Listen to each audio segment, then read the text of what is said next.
Hello' guys, এয়া আজি মোৰ ভিডিঅ'ৰ ষ্টাৰ্টিং কৰিছে তনুশ্ৰীয়ে।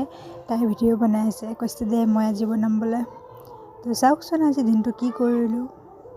গাইজ প্ৰিয়া কি আছে, প্ৰিয়া মোক চাই দে, তাইৰ ব্লগ দেই মই বনাই আছোঁ। চাওক চবে কৰি আছে কামবোৰ, এইফালে বেনাৰ লিখি আছে।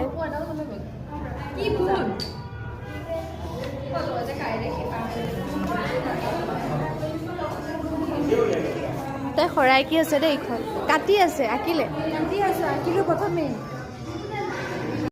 আঁকিলোঁ মানে আধা জুনিয়ৰ আঁকিছে, আধা মই ক এই যে মোৰ কথা নুশুনে, তইহে কাম কৰোঁতে কৰোঁতে বেছি ভিডিঅ' একো শ্বুট কৰা নাই আৰু ভোক লাগি গ'ল। কাৰণ মই প্ৰথমে গ'লোঁ কলেজ, কাৰণ মই পাহৰি গৈছিলোঁ একেবাৰে যে ছানডে আছে আৰু মই আমাৰ ৰুমৰ চাবি লৈ আহি গৈছিলোঁ, তো সেইটো দিবলৈ গ'লোঁ।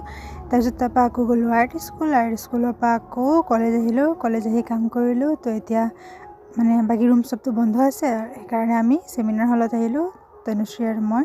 এতিয়া আমি টিফিন খাম। হ'লেও আহিছোঁ মই। তাই বেমাৰ, মোৰোতো বেমাৰ, জানেই চবেই মই বেমাৰী বুলি।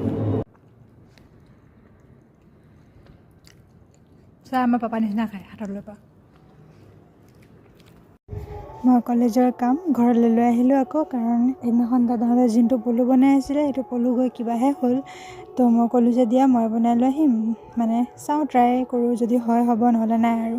তো মই ঘৰতে লৈ আহিলোঁ বনাবলৈ কাৰণে, কাৰণ কলেজত ইমান টাইম নহয়। এয়া মই এইফালে আটা দি পৰা ট্ৰাই কৰি চালোঁ, বহুতখিনিয়ে মিলিছে ক'ব গ'লে। পিছতকৈ মই এইখিনি ফ্ৰাই কৰি পেলালোঁ যাতে ৰিয়েল কালাৰ আহক, কিন্তু ফ্ৰাই কৰাৰ পিছত ইমান ভাল লগা নাছিলে, তোমাক সেইখিনি কালাৰ মাৰিলোঁ। আৰু এইফালে এয়া মই পেপাৰ কালাৰ কৰি আছোঁ লিখিবৰ কাৰণে, মানে পুৰণা পেপাৰ বনাই আছোঁ কফি দি পৰা। তো আজিলৈ এইখিনিয়ে, আহিছোঁ, বাই বাই।